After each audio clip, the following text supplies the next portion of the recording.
Magandang araw mga ka-farmers. Nandito naman tayo sa ating maliit na gardenan. Mag-update po tayo simula sa pagtanim natin itong siling labuyo. Ito medyo malaki na mga ka-farmers. Pero hindi po pantay ang kanilang tubo kasi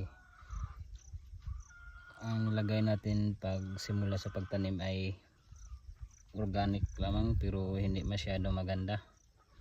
Kaya ngayon mga ka-farmers ay bigyan po natin ng inorganic. Mag-apply po tayo ng inorganic. Ito po ay first application po pagsimula sa pagtanim mga ka-farmers.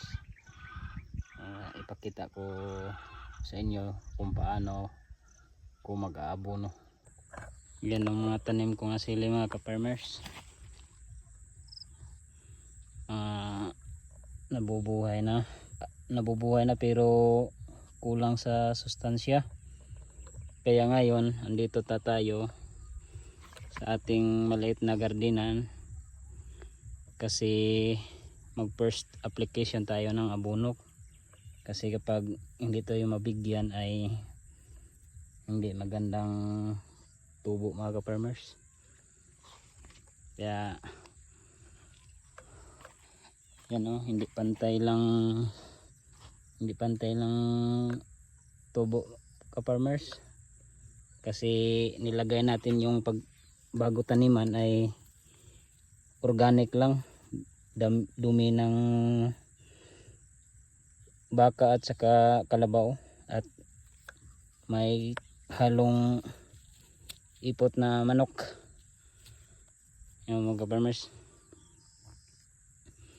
hindi pantay-pantay. Ngayon gagawin po natin ay tayo ka-farmers, magbigay ng inorganic yung po nasa commercial. Pakita ko sa inyo mga ka-farmers. Ito may tayo dito is 1/4 to mga ka-farmers, 1/4 na kilo. Tapos nilagyan natin tubig. At ito ka-farmers, bawat tabo o balde ay lagyan po nating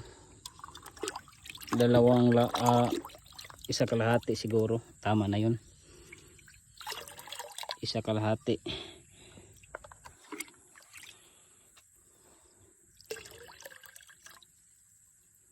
Kalahati na yun. Yan mga farmers. At i-mix natin. Ito po ang first application ko mga ka-farmers sa aking siling labuyo.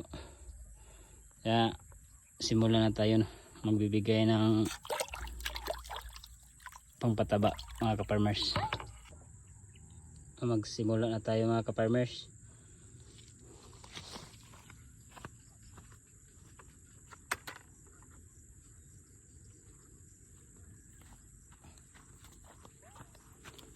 Ito po ang nilagyan nating abono mga ka-farmers.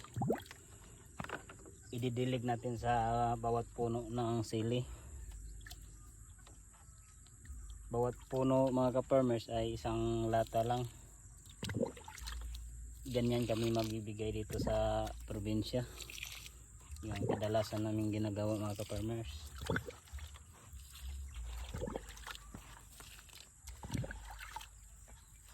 Kasi pag hindi natin nagtindigyan mga ka-farmers ay hindi po ito maayos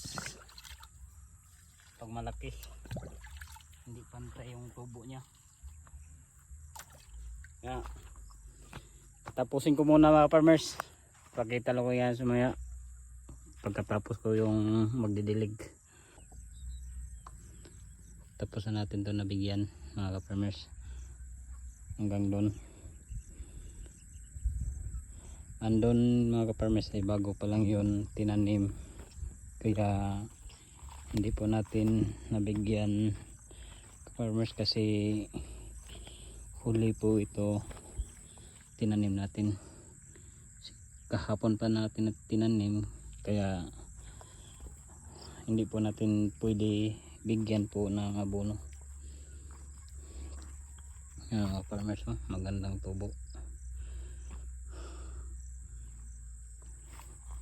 Kaya mga susunod na linggo ay pwede na to bibigyan ng first application. Hindi po natin nabigyan ng puting yung organic ka-farmers kasi naubusan na tayo hindi na po tayo nakapagpakuha sa mga bata, ay kaya dinirekta ko na lang tinanim mga ka-farmers. Kaya hanggang dito na lang mga ka-farmers, update ko na lang kayo sa sunod na video ko. At saka